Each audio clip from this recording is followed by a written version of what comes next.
saludar a Arsinoe Orihuela como cada 15 días en este espacio. Me da mucho gusto saludarte, mi querido Arsinoe, ¿cómo estás? ¿Qué hubo, Jonathan? No, al contrario, el gusto es mío, gusto en saludarte y un saludo afectuoso a tu público. Sí, mi querido Arsinoe, vamos a platicar sobre cómo está todos estos elementos que se están viendo. Había algo que me parecía interesante de que dejamos hace 15 días, que tenía que ver más con una parte ideológica, que me parece que es interesante. A mí me parece que es interesante ver hacia dónde están ideológicamente las corcholatas y los aspirantes. Me parece que es un ejercicio interesante. No sé tú cómo lo veas, qué preparaste para esto, qué nos puedes platicar sobre esta situación, porque también ese es el toque, Arsinoe, particular de cada uno de ellos, ¿no? Porque con esto podemos vislumbrar un poco cómo sería un gobierno con Claudia, cómo sería un gobierno con Adán Augusto, con Marcelo, con Noroña. Y eso me parece que es un ejercicio interesante, más allá de la guerra que se da en las redes sociales, más allá de los dimes y diretes, más allá de las declaraciones o de la propia inercia de este proceso. Creo que es interesante conocer y ver en qué lugar ideológico está situado cada uno de los que buscan ser los continuadores de la transformación en nuestro país. ¿Cómo ves? Muy bien, Jonathan. Pues primero decir que lamento mucho la muerte de Hipólito Mora. Nos acabamos de enterar, ¿no? De su fallecimiento, de su asesinato, cobarde asesinato. Lo cierto es que en seguridad, yo siempre digo que en seguridad contar lo que sucedió no es decir nada. Es muy difícil agarrar a bote pronto algunos de estos temas tan complejos que involucran autodefensas, narcotráfico, y ya nosotros habíamos deslizado en este programa la hipótesis de que por allí la derecha podía acudir al narcotráfico para desestabilizar al gobierno, ¿no? Desestabilizarlo con fines políticos, evidentemente.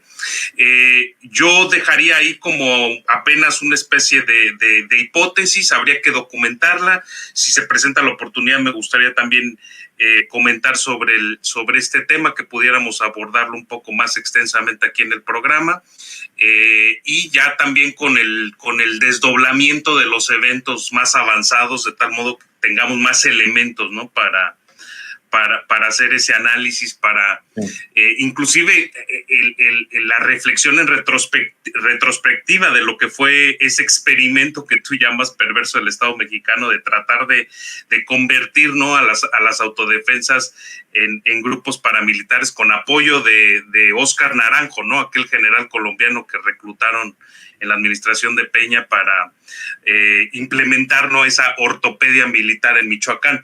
Pero en fin, dejemos ese tema para próximas oportunidades. Y en relación con lo que tú me planteas, con lo que me preguntas, que sería pues básicamente el perfil político, ¿no? Ideológico de los contendientes a la sucesión presidencial, lo que yo observo, y eso fue lo que comentábamos en el cierre del programa de la semana pasada, es que se vienen pues perfilando básicamente tres opciones, ¿no? Para esa alternancia, ¿no? Tan comentada. O al menos, digamos, eso es lo que uno puede inferir a partir de elementos enunciativos de los propios candidatos. No sé si recuerdes que casi a la mitad de la administración, Ricardo Monreal, ¿no? empezó a insistir con esa consigna, ¿no? de la reconciliación, ¿no? Inclusive él decía que no había que generar más odio, ¿no?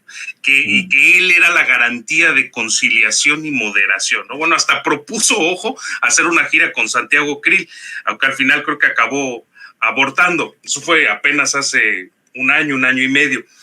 Y básicamente la propuesta es esa, ¿no? Lo que nosotros podemos observar a la distancia, es decir, recorrerse al centro e integrar al gobierno o a la composición del gobierno a los partidos de la oposición, ¿no? Sería una especie de pacto por México, pero con él, es decir, con Monreal y Morena arrastrado por él a la cabeza. Marcelo Ebrard no lo ha dicho así tan abierta, explícitamente, pero insisto, sus coqueteos, sus acercamientos con el establishment de la derecha, pues apuntan en la misma dirección. Luego está el compañero diputado, ¿no? Como a él le gusta decir, Fernández Noroña, que hace poco en una entrevista dijo que después de AMLO se necesita a un presidente radical, ¿no?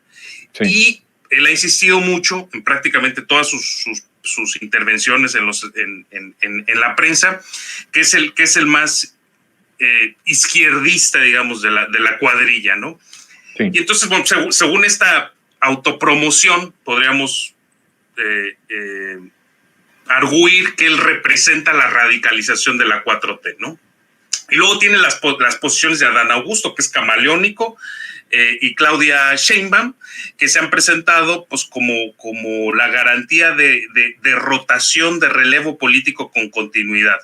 Entonces, digamos que el elector, ¿no? El encuestado, no el elector, tiene básicamente estas tres alternativas, ¿no? Al menos, insisto, enunciativamente, aunque yo sugería que no están tan alejadas de la realidad, ¿no? Es decir, un par de candidatos que representan un corrimiento, ¿no? De esto hablábamos la semana pasada, hacia la centro derecha, ¿no? Que podríamos llamar los conciliadores, ¿no?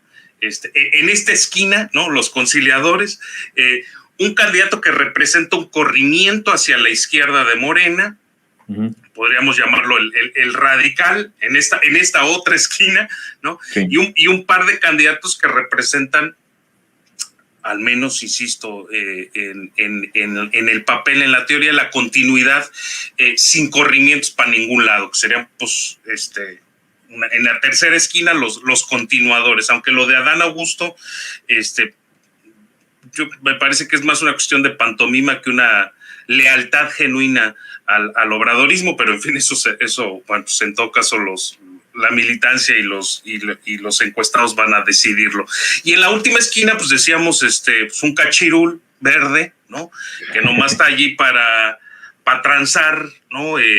Preventas. ¿Qué tiene, no, Arcino, No, es para transar prebendas con el mejor postor. Entonces, básicamente son las principales fuerzas y corrientes políticas que se alojan al interior del partido y que evidentemente están disputándose la sucesión. Yo creo que, a ver. Sí, no, perdón que te interrumpa, porque lo que quiero es, hablando